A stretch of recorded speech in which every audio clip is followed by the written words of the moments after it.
So welcome to the Ultrascale Sysmon Designing with the System Management Wizard quick take video. So in this video you're going to see an outline of a common Sysmon use case. We're then going to build a design for that use case using the System Management Wizard. And finally I'm going to highlight some important design files generated by the wizard that can be of use to you. So let's first take a look at a real-world wired communications use case. And more specifically, its monitoring requirements for high availability on a Kintex Ultrascale part. So firstly, the design must operate within the thermal and power envelope as defined by the system requirements. Secondly, supply voltages and junction temperatures must stay within datasheet limits. And finally, the operating status of the FPGA must be communicated back to the board controller. Sysmon is designed to do exactly this. So we can use Sysmon's on-chip temperature and supply sensors to directly measure the on-die temperature, VCC-int, VCC-BRAM, and VCC-aux, as well as the VCCO voltages for banks 44 and 47 using our new vUser supply monitoring infrastructure. So we can use the aux IOs for the multi-gigabit transceiver supply voltages such as MGT VTT and MGT AVCC. We can also use the aux IOs to enable us to measure current for VCC-int and VCCO.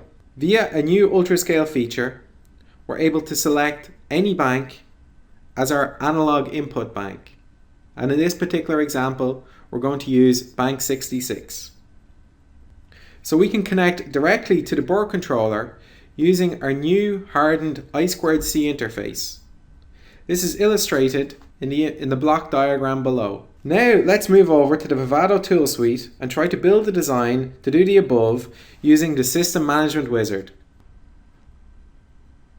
Okay, so I've now opened the Vivado tool suite. I've created a new project and selected my device as a Kintex Ultrascale device. So now to navigate to the System Management Wizard, click on IP Catalog, then FPGA Features and Design, System Management, and there you'll find the System Management Wizard. And by double clicking on this, the System Management Wizard GUI will appear.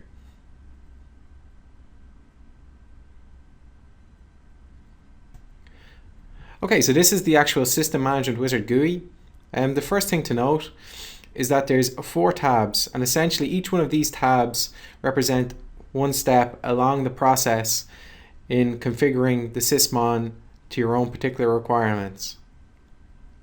Okay, so the basic tab enables you to configure the actual settings of Sysmon. So we can, for example, set up the interface to the FPGA fabric. So in our case, we want a DRP interface or dynamic reconfiguration port interface, and this is standard on many pieces of Xilinx IP.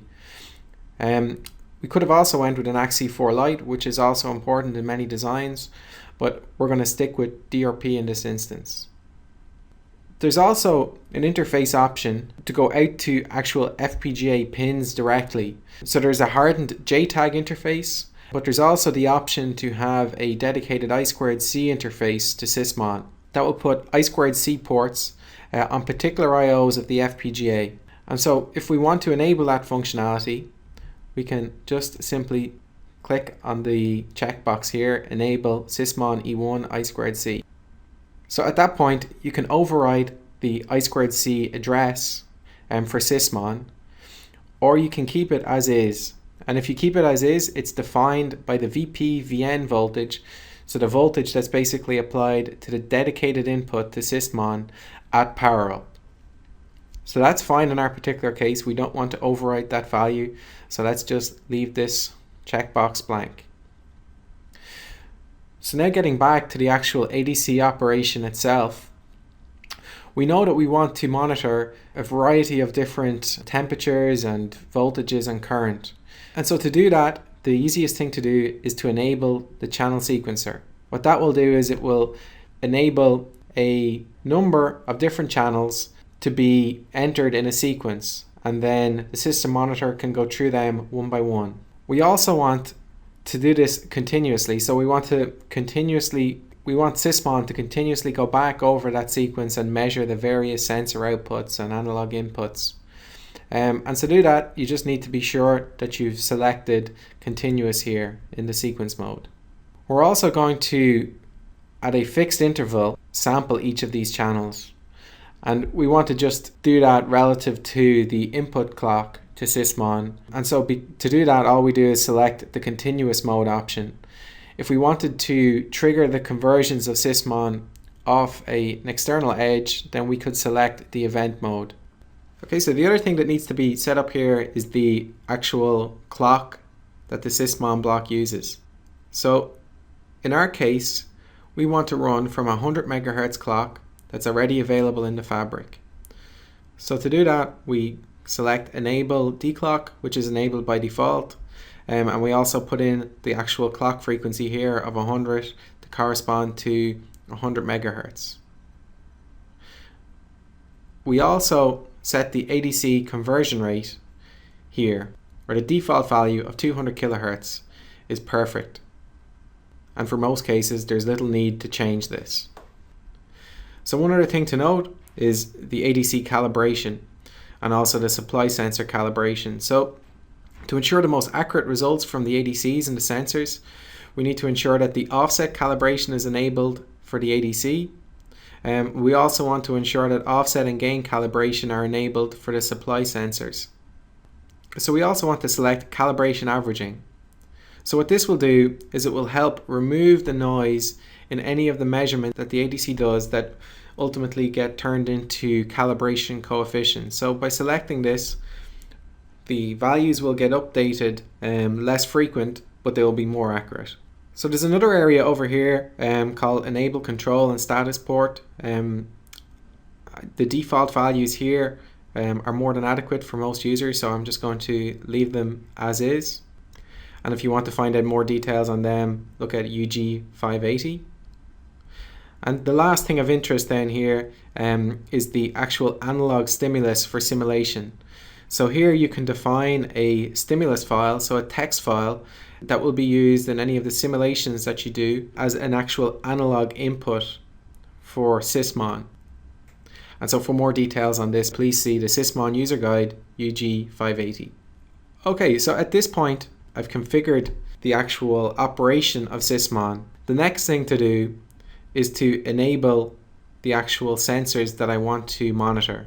So if we go to the on-chip sensor selection, it enables us to select various on-chip sensors. So as I mentioned, it's important that we enable calibration.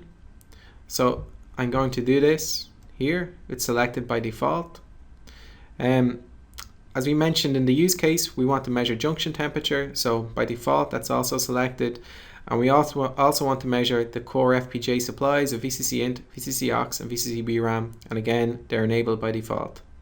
Let's also enable averaging, because similar to the calibration coefficients, it's a good thing to enable averaging, as it will remove much of the noise in our measurements. Albeit the data will come at a slower rate, but in our case, that's okay.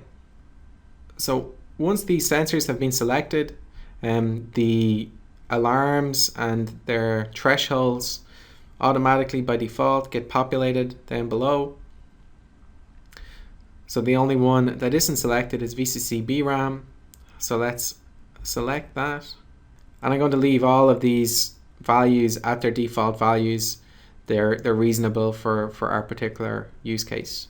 Okay, so the only other thing left to monitor on chip is our VCCO voltages on bank 44 and 47.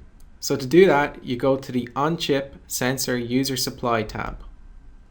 To monitor the VCCO voltages of certain banks, we use the vUser network.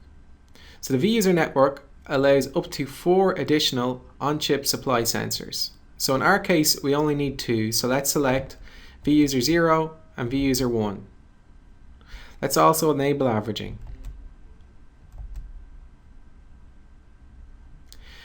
Down below, you have the ability to select what bank that vUser supply is associated with, as well as the supply. So by default, vUser 0 is going to bank 44, and the supply that it's selecting is VCCO. So that's perfect. So for the second vUser supply, vUser 1, we want to change it to bank 47, and we also want to change the supply to VCCO. So we've now done that.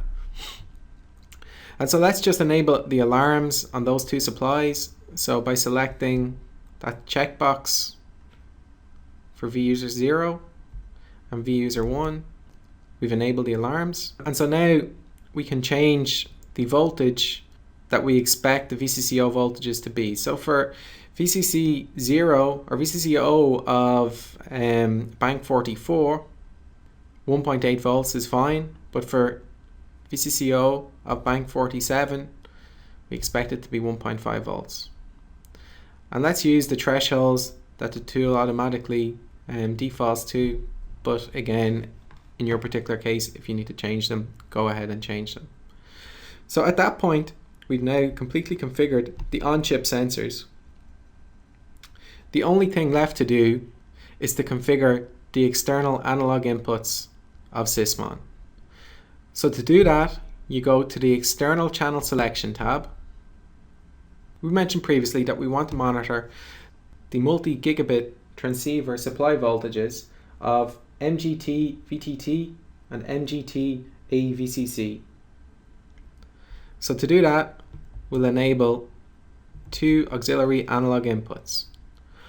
We also mentioned that we want to monitor the current being consumed on the VCC in trail, so let's enable another aux input for that, as well as the VCCO of bank 44 and the VCCO of bank 47.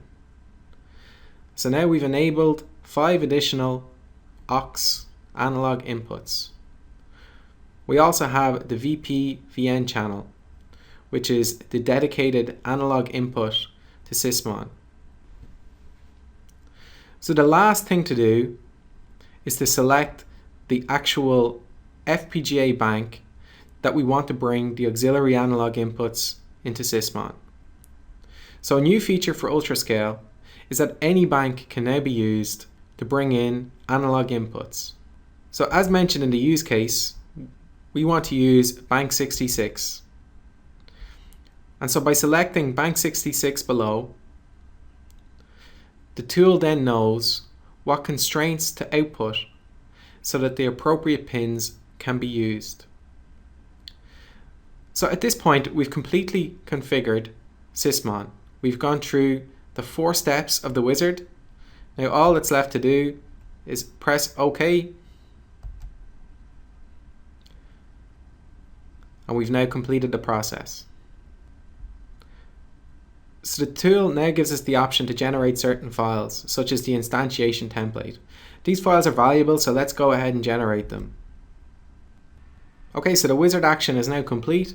You'll see in your design sources a system management wizard file. And so let's just, before we go, have a look at a couple of files that have been generated by the wizard itself.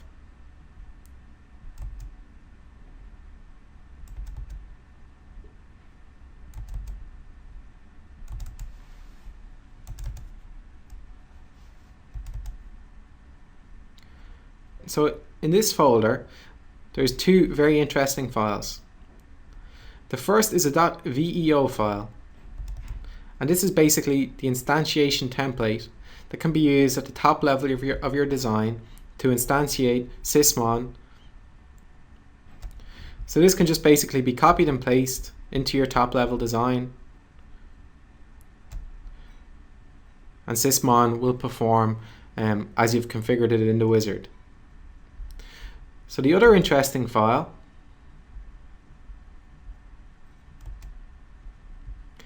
is the .xtc file, and this is your constraint file.